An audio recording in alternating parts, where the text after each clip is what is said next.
Shiu binte me rrëbim ndërsa një djalë i vogël qëndronte jashtë një restoranti luksos duke u dridhur i lagur i tërë dhe duke parë dritat e ngrohta brenda. Menaxheri doli me tërpim.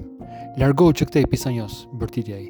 "Të lutem, jam i uritur", përshpëriti djali me sy të mëdhenj. "Mos guxo të kthehesh më", bërtiti menaxheri. Pastaj kapi një tenxhere me supë të nxehtë dhe pa menduar 2 herë ja derdhi djalit sipër. Djali u lëriu. Njerëzit përreth pshëretinë të tronditur. Pronari i restorantit doli me nxitim.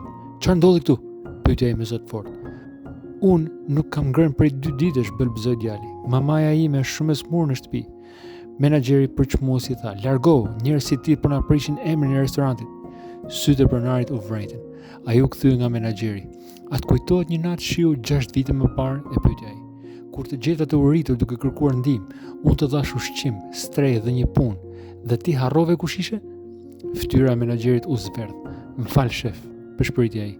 Pronari u kthye nga djali. "Hajde brenda, unë do të kujdesem për ty dhe për maman tënde."